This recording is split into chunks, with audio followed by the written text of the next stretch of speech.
ನನ್ನ ಪ್ರೀತಿಯ ದ್ವಿತೀಯ PUC ವಿದ್ಯಾರ್ಥಿಗಳೇ, ಎಲ್ಲರಿಗೂ ಕೂಡ ಮತ್ತೊಮ್ಮೆ ನಮ್ಮ ಯೂಟ್ಯೂಬ್ ಚಾನಲ್ಗೆ ಸ್ವಾಗತವನ್ನು ಕೋರುತ್ತಿದ್ದೇನೆ. ನಾನು ನಿಮ್ಮ Islam sir. Welcome back to my another informative video. ಈ ಒಂದು ಪ್ರಶ್ನೆ ಪತ್ರಿಕೆಯನ್ನು ನಮಗೆ ಕಳಿಸಿಕೊಟ್ಟಂತಹ ಹರ್ಷವರ್ಧನ ಅವರಿಗೆ ಧನ್ಯವಾದಗಳನ್ನು ತಿಳಿಸುತ್ತಿದ್ದೇವೆ. ಇವರು ನಮಗೆ ಇಂಗ್ಲೀಷ್ ಹಾಗೂ ಕನ್ನಡ ಕ್ವಶನ್ ಪೇಪರ್ ತಮ್ಮ ಕಾಲೇಜಿನಲ್ಲಿ ನಡೆದಿರುವಂತಹ ಪ್ರಿಪೇಟರ್ ಎಕ್ಸಾಮ್ನ ಪ್ರಶ್ನೆ ಪತ್ರಿಕೆಯನ್ನು ಕಳಿಸಿಕೊಟ್ಟಿದ್ದಾರೆ. ಬನ್ನಿ ವಿದ್ಯಾರ್ಥಿಗಳೇ, ಈಗ ನಾವು ಈ ಒಂದು ಪ್ರಶ್ನೆ ಪತ್ರಿಕೆಯ ನೋಡಿ ಸರ್, ಇದು as per the blue print ತಯಾರಾಗಿರುವಂಥ ಕ್ವಶನ್ ಪೇಪರ್ ಆಗಿರುತ್ತೆ. ಬಹಳ ಇಂಪಾರ್ಟೆಂಟ್ ಆಗಿರುವಂಥದ್ದು ನಿಮಗೆ.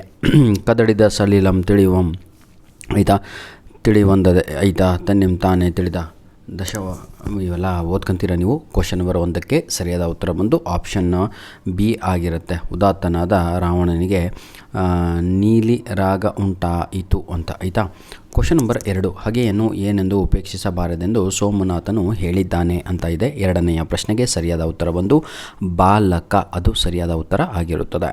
ತತ್ವಜ್ಞಾನವನ್ನು ಕೇಳದವರು ಡ್ಯಾಶ್ ಅಂತ ಇದೆ. 3ನೆಯ ಪ್ರಶ್ನೆಗೆ ಸರಿಯಾದ ಉತ್ತರ ಬಂದು ಘೋರ ಪಾಪಿಗಳು ಅನ್ನುವಂಥದ್ದು ಸರಿಯಾದ ಉತ್ತರ. ಒಂದು ಹೂ ಹೆಚ್ಚಿಗೆ ಇಡುತ್ತೀನಿ ಪದ್ಯದಲ್ಲಿ ಮುದುಕಿಯ ಯಾವ ದೇವರಿಗೆ ಹರಕೆಯನ್ನು ಹೊತ್ತಳು ಅಂತ ಇದೆ. ಗುಡ್ಡೆ ಮಲ್ಲಪ್ಪನಿಗೆ ಹರಕೆಯನ್ನು ಹೊತ್ತಳು ಅನ್ನುವಂಥದ್ದು ರೈಟ್ ಆನ್ಸರ್ ಆಗಿರುತ್ತದೆ. ಒಮ್ಮೆ ನಗುತ್ತೇನೆ ಪದ್ಯದಲ್ಲಿ ಕವಯಿತ್ರಿ ಯಾವುದಕ್ಕೆ ಧಿಕ್ಕಾರವಿರಲಿ ಎನ್ನುತ್ತಾಳೆ. 5ನೆಯ ಪ್ರಶ್ನೆಗೆ ಸರಿಯಾದ ಉತ್ತರ ನನ್ನವರ ದೀನದಲಿತ ತನ್ನಗೆ ಧಿಕ್ಕಾರವಿರಲಿ ಎನ್ನುತ್ತಾಳೆ. ದುರಾಸೆಯ ಹುಡುಗನನ್ನು ನಿರಾಕರಿಸಿದವರು ಯಾರು? 6ನೆಯ ಪ್ರಶ್ನೆಗೆ ನಿಶಾ ಶರ್ಮಾ ಅನ್ನುವಂಥದ್ದು ರೈಟ್ ಆನ್ಸರ್ ಆಗಿರುತ್ತದೆ. ಪದ್ಯಂ ವದ್ಯಂ ಗದ್ಯಂ ರುದ್ಯಂ ಮಪ್ಪ ಗದ್ಯದೊಳ್ ಹೇಳ್ತದು ಅಂತ ಇದೆ.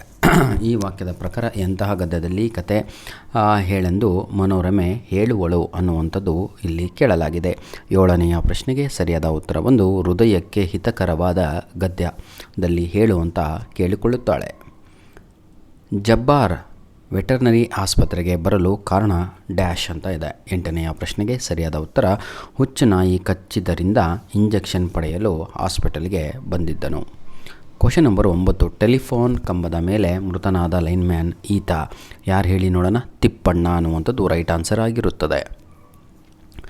ಆನೆಯ ಕಾಲಿಗೆ ಸರಪಳಿ ಕಟ್ಟಿದೆ ಇರಲು ಕೃಷ್ಣೇಗೌಡ ಸಭೆಗೆ ಕೊಟ್ಟ ಕಾರಣವೇನು ಅಂತ ಇದೆ.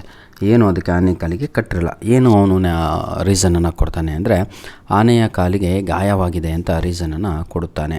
ಈಗ ಬಿಟ್ಟ ಸ್ಥಳವನ್ನು ತುಂಬಿರಿ.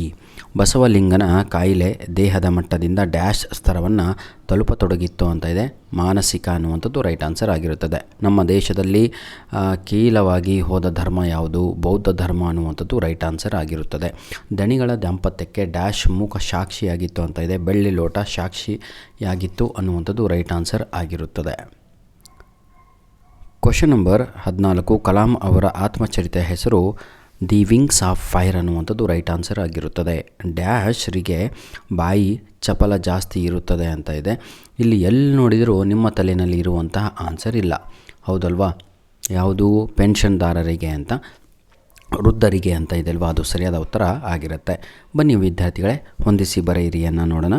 ಬಸವಣ್ಣ ಎಲ್ಲರಿಗೂ ಕೂಡ ಗೊತ್ತು, ಅವರ ಅಂಕಿತ ನಾಮ ಕೂಡಲ ಸಂಗಮ ದೇವ ಅಂತ. ಬಿ, ಕುಮಾರವ್ಯಾಸ ಅಂತ ಇದೆ. ಕುಮಾರವ್ಯಾಸ ಭಾರತ ಅನ್ನುವಂಥದ್ದು ಸರಿಯಾದ ಉತ್ತರ ಆಪ್ಷನ್ ಸಿ. ಜಾಲಿ ಮರದಂತೆ ಕೀರ್ತನೆ ಅನ್ನುವಂಥದ್ದು ರೈಟ್ ಆನ್ಸರ್ ಆಗಿರುತ್ತದೆ.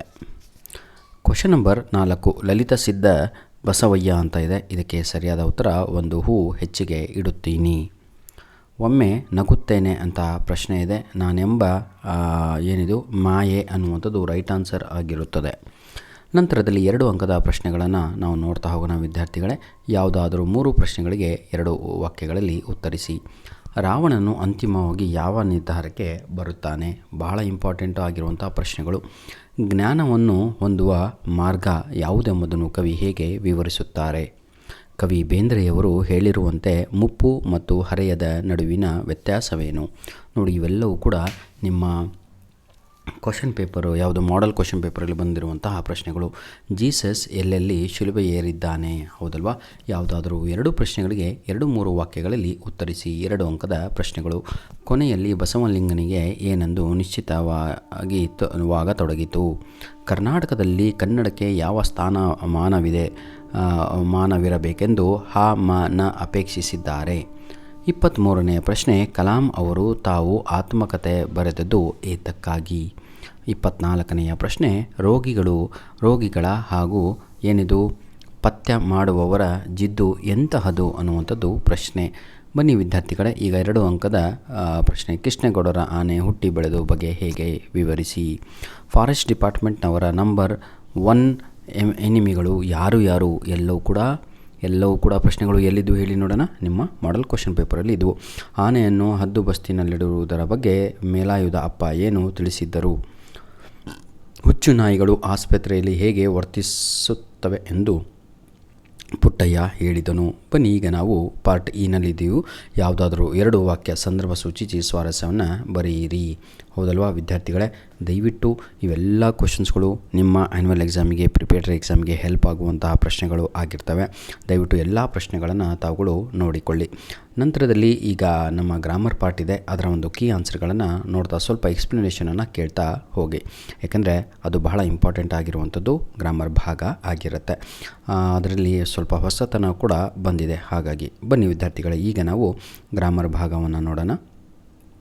ಮೊದಲನೇದಾಗಿ ಏನಂತೀರಾ ಪ್ರಶ್ನೆಗಳು ಯಾವುದು, ಕೆಳಗಿನ 2 ಪದಗಳಿಗೆ ನಾನಾರ್ಥಕಗಳನ್ನು ಬರೆಯಿರಿ ಅಂತ ಇದೆ.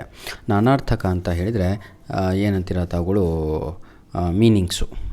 ಕಲಿ ಅಂತ ಇದೆ. ಕಲಿ ಅಂದರೆ ಏನರ್ಥ, ತಿಳಿ ಅಂತ ಅರ್ಥ.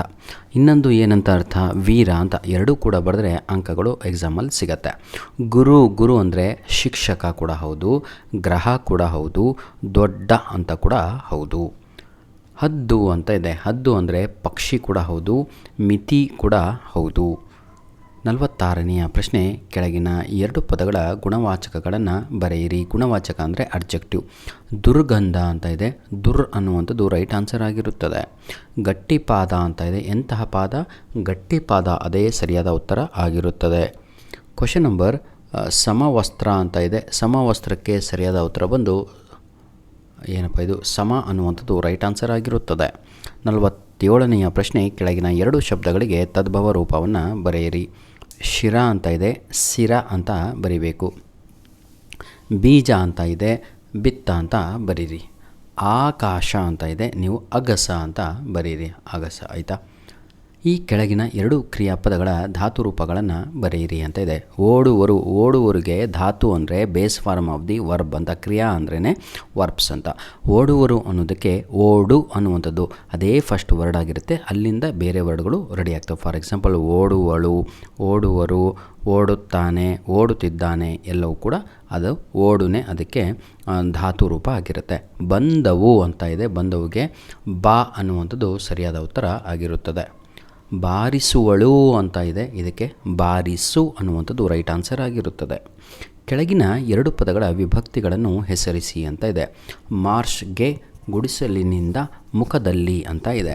ವಿಭಕ್ತಿ ಪ್ರತ್ಯಯ ನೋಡಿ, ಗೆ ಅಂತ ಬಂದರೆ ಸಪ್ತಮಿ ವಿಭಕ್ತಿ ಅಂತ ಅಲ್ಲ, ಗೆ ಬಂದರೆ ಚತುರ್ಥಿ ವಿಭಕ್ತಿ. ಆಯಿತಾ, ಚತುರ್ಥಿ ವಿಭಕ್ತಿ. ಗುಡಿಸಲಿನಿಂದ ದ, ಹೌದಲ್ವ, ಇಂದ ಅದು ತೃತೀಯ ವಿಭಕ್ತಿ. ನೆಕ್ಸ್ಟ್ ಮುಖದಲ್ಲಿ ಅದು ಸಪ್ತಮಿ ವಿಭಕ್ತಿ ಆಗಿರುತ್ತದೆ. 50ನೆಯ ಪ್ರಶ್ನೆ, ಯಾವುದಾದ್ರೂ 2 ಅನ್ಯ ದೇಶೀಯ ಪದಗಳನ್ನು ಬರೆಯಿರಿ. ಮತ್ತೊಮ್ಮೆ ಈ ಒಂದು ಪ್ರಶ್ನೆ ಪತ್ರಿಕೆಯನ್ನು ನಮಗೆ ಕಳಿಸಿಕೊಟ್ಟಂತಹ ಹರ್ಷವರ್ಧನ್ ಅವರಿಗೆ lot of thanks my dear, God bless you. ಅನ್ಯ ದೇಶೀಯ ಪದದಲ್ಲಿ ಲಾರಿ, ಬಸ್ಸು, ಮಾಸ್ತಾರ ಇವೆಲ್ಲವೂ ಕೂಡ ಅನ್ಯ ದೇಶೀಯ ಪದಗಳು ಆಗಿರ್ತವೆ. ಯಾವುದಾದ್ರೂ ಒಂದು ಕುರಿತು ಪ್ರಬಂಧವನ್ನು ಬರೆಯಿರಿ. ಹೆಚ್ಚುತ್ತಿರುವ ವೃದ್ಧಾಶ್ರಮಗಳು, ಅದರಿಂದಾಗುವ ಪರಿಣಾಮಗಳು, ಹೌದಲ್ವಾ. ಐತಿಹಾಸಿಕ ಸ್ಥಳಗಳ ಸಂರಕ್ಷಣೆ, ಇವೆರಡರಲ್ಲಿ ಯಾವುದಾದ್ರೂ ಒಂದು ಪ್ರಬಂಧವನ್ನು ತಾವುಗಳು ಬರೀಬೇಕು. ಅದಕ್ಕೆ 4 ಅಂಕಗಳು ಇರುತ್ತವೆ. ನಂತರದಲ್ಲಿ ನಿಮಗೆ ಒಂದು ಫಾರ್ಮಲ್ ಲೆಟ್ರು ಹಾಗೂ ಇನ್ಫಾರ್ಮಲ್ ಲೆಟ್ರ್ ಎರಡೂ ಕೂಡ ಕೊಟ್ಟಿದ್ದಾರೆ. ಮೊದಲಿಗೆ ಒಂದು ಇನ್ಫಾರ್ಮಲ್ ಲೆಟ್ರ್ ಇದೆ, ಅಥವಾ ಫಾರ್ಮಲ್ ಲೆಟ್ರು ಯಾವುದೋ 2ರಲ್ಲಿ ಒಂದನ್ನು ತಾವುಗಳು ಬರೆದರೆ 4 ಅಂಕಗಳು ಸಿಗುತ್ತೆ. ನಿಮ್ಮ ಹೆಸರು ಏನು ಅಂತ ಅವರೇ ಕೊಟ್ಟಿದ್ದಾರೆ, ವಿಜೇತ ಅಂತ ಅಥವಾ ವಿಶ್ವಾಸ ಅಂತ ತಗೋಬೇಕು. ಆಯಿತಾ, ಈ ರೀತಿಯಾಗಿ ಅಂದ್ಕೋಬೇಕು. ಹಾಗೂ ನಿಮ್ಮ ಫ್ರೆಂಡಿನ ಹೆಸರು ಕೂಡ ರಚನಾ, ಸಚಿನ್ ಅಂತ ಕೊಟ್ಟಿದ್ದಾರೆ. ಯಾವುದು ಬೇಕು ತೆಗೆದುಕೊಂಡು ತಾವುಗಳು ಇನ್ಫಾರ್ಮಲ್ ಲೆಟ್ರನ್ನು ಬರಿಬೋದು. ಬಹಳ ಈಸಿಯಾಗಿರುತ್ತೆ. ಇನ್ಫಾರ್ಮಲ್ ಲೆಟ್ರಲ್ಲಿ ಏನು ಕೇಳಿದ್ದಾರೆ, ಸಿದ್ಧತೆ ಕುರಿತು, ಪರೀಕ್ಷೆಯ ಸಿದ್ಧತೆಯನ್ನು ಕುರಿತು ನಿಮ್ಮ ದೋಸ್ತಿಗೆ ಒಂದು ಪತ್ರವನ್ನು ಬರೆಯಿರಿ ಅಂತ, ಗೆಳೆಯ ಅಥವಾ ಗೆಳತಿಗೆ. ಇನ್ಫಾರ್ಮಲ್ ಮುಗೀತು. ಫಾರ್ಮಲಲ್ಲಿ ಏನು ಕೇಳಿದ್ದಾರೆ, ರಸ್ತೆ ನೋಡಿ, ಶ್ರೀನಗರ ರಸ್ತೆ ದುರಸ್ತಿಯನ್ನು ಮಾಡಿ ಎಂದು ಕೋರಿ ಜಿಲ್ಲಾಧಿಕಾರಿ ಮಿನಿ ವಿಧಾನಸೌಧ ಬೆಂಗಳೂರು ಇವರಿಗೆ ತಾವುಗಳು ಪತ್ರವನ್ನು ಬರೀಬೇಕಾಗಿರುತ್ತೆ. ಭಾಳ ಈಸಿ ರೀ. ಯಾವ ರೀತಿಯಾಗಿ ಬರೀಬೇಕು ಎಲ್ಲವೂ ಕೂಡ ನಿನ್ನೆಯ ದಿನ ನಾನು ನಿಮಗೆ 3 ಮಾಡಲ್ ಕ್ವಶನ್ ಪೇಪರಿನ ಸಂಪೂರ್ಣವಾದ ಕನ್ನಡ ಮಾಡಲ್ 1, ಮಾಡಲ್ 2, ಮಾಡಲ್ 3 ವಿತ್ ಲೆಟರ್ ರೈಟಿಂಗ್, ವಿತ್ ಪ್ರಬಂಧ, ವಿತ್ 4 ಮಾರ್ಕ್ಸ್ ಏನಂತೀರ ತಾವುಗಳು ಸಂದರ್ಭದೊಡನೆ ವಿವರಿಸಿ ಕ್ವಶನ್ ಆನ್ಸರ್ಸ್ ಎಲ್ಲವೂ ಕೂಡ ಅಪ್ಲೋಡನ್ನು ಮಾಡಿ ಕೊಟ್ಟಿದ್ದೇನೆ ಅಂತ ಹೇಳ್ತಾ ವಿಡಿಯೋನ ಇಲ್ಲಿಗೆ ಮುಗಿಸ್ತಾ ಇದ್ದೇನೆ. ಈ ವಿಡಿಯೋದ ಡಿಸ್ಕ್ರಿಪ್ಷನ್ ಬಾಕ್ಸಿನ ಕೆಳಗಡೆ ಇಂಗ್ಲೀಷಿನ ಆನ್ಯುವಲ್ ಎಕ್ಸಾಮ್ಗೆ ಬರುವಂತಹ ಮೆಟೀರಿಯಲಿನ ಲಿಂಕನ್ನು ಕೊಟ್ಟೋದಕ್ಕೆ ಪಿನ್ನನ್ನು ಮಾಡಿರ್ತೇನೆ. ಧನ್ಯವಾದಗಳು ವಿದ್ಯಾರ್ಥಿಗಳೇ. God bless you all.